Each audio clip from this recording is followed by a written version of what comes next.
नमस्कार मंडळी, कसे आहात सगळे? मस्त आहात ना? आशा करते मस्त असाल, मजेत असताल. तर इट्स मी माधवी हे माझ्या चॅनलचं नाव आहे आणि आलाच आहात तर प्लीज सबस्क्राईब करा. तुमच्यापर्यंत व्हिडिओ आलाच आहे, आला असेल अशी आशा करते. आणि असेच नवनवीन व्हिडिओ पाहण्यासाठी माझ्या चॅनलला प्लीज सबस्क्राईब करा. तुमच्या सपोर्टची खूप जास्त गरज आहे मला. चला तर मग आज सुरुवात करते मित्र. आज होता रविवार आणि त्यासाठी मी बनवली होती इडली सांबर चटणी. तर आणि एक ट्रिक ना, अशा नवीन नवीन ट्रिक मला ना करायला खूप आवडतं. म्हणजे ट्रिक केली होती ती इडलीच्या पिठामध्ये मी हिरवी मिरची टाकून ठेवली ती संध्याकाळी. काय होतं ना, बरेच यूट्यूब जे रेसिपीचे चॅनल असतात तर त्यांचं बघून ना मी हे ट्राय केलं होतं. पण त्याचा काही फरक असा जाणवलाच नाही आहे मला. म्हणजे हिरवी मिरची टाकून ठेवली पण पीठ अगोदरच ऑलरेडी आपलं भिजलेलंच असतं, पण त्याचा काही फरक जाणवलाच नाही. इथं मस्त असा हा एकांतात चहा घेणार आहे मी. आणि माझा सकाळचा चहा असतो ना, तो फक्त आणि फक्त माझ्या एकटीचाच राहतो. मी आणि माझा चहा एकदम छान आनंद घेते मी चहाचा. तर मग काय चहा वगैरे घेतल्या. आता इथं चाललंय म्हणजे डाळ लावणं. म्हणजे आता आपल्याला तर इडली करायची आहे म्हटल्यानंतर मंडळी सांबर तर पाहिजेच का नाही. मग चला सांबर बनवणार आहे मी. आता लावते कुकरला डाळ. आणि ही जी डाळ आहे ना, ती माझ्या शेतातली डाळ आहे. मी एक शेतकऱ्याची आहे ना, मी एक शेतकरी आहे. तर ही आमच्या शेतातली डाळ आहे ही. तर मंडळी आजकाल असं कोणाला खायला भेटत नाही ना, आपल्या शेतातलं खुद्द आपण खाणं.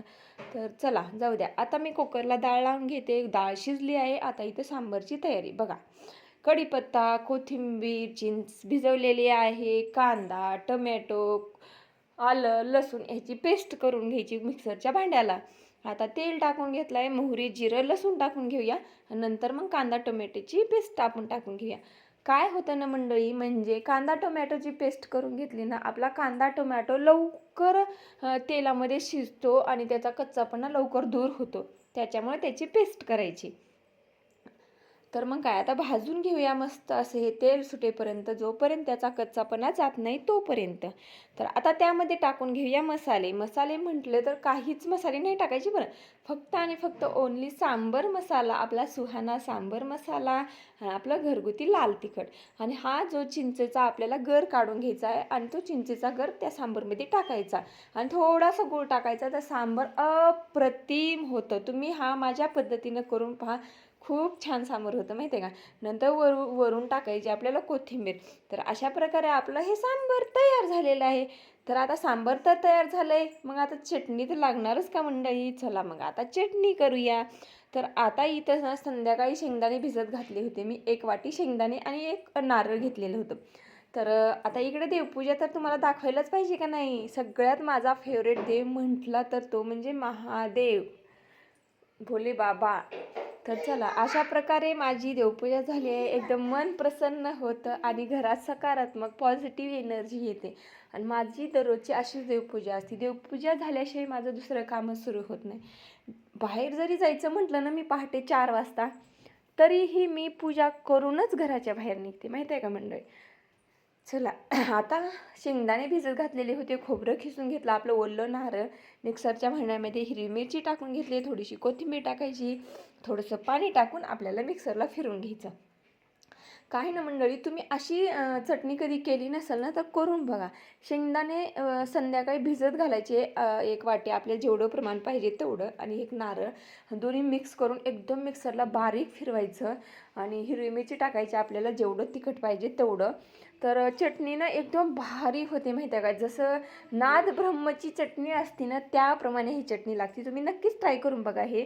तर मला तर खूप आवडते. मी असं नाही की फक्त इडली सांबारसोबत करतो. ऐनवेळी म्हणजे इतर वेळीही मी दररोजचं जर आम्हाला आवडत असेल ना, तर मी करून फ्रीजमध्ये ठेवते.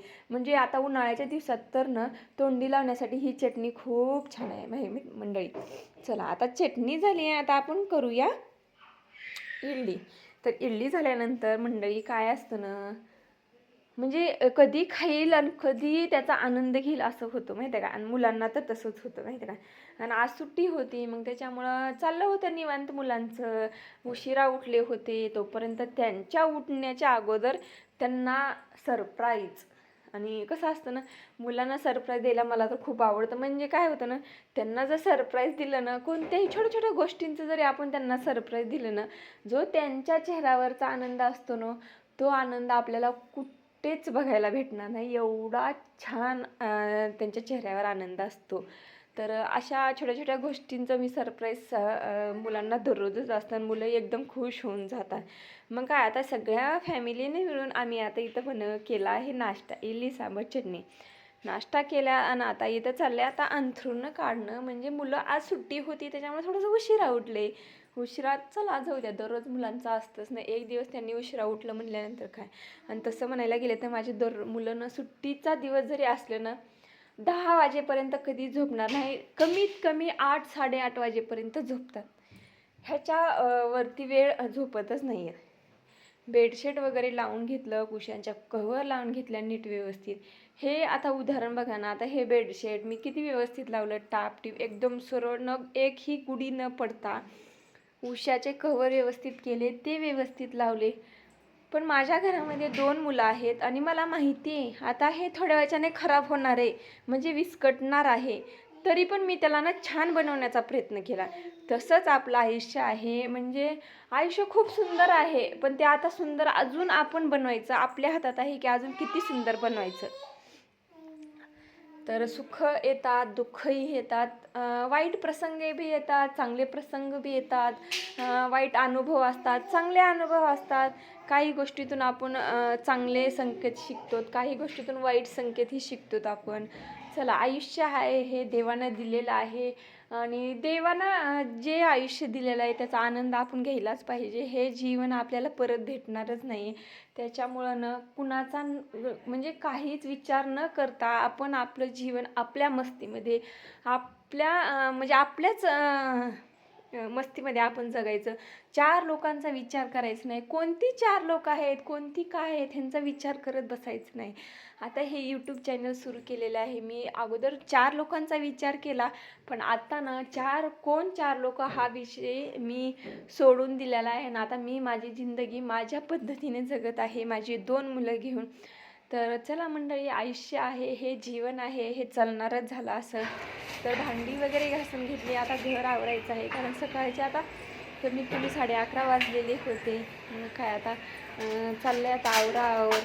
पण काय होतं ना, आता सकाळच्या जेवणामध्ये नाश्त्याला इडली सांबार केले. आता दुपारच्या जेवणामध्ये आमच्यात असणार आहे डोसे आणि बटाट्याची चटणी.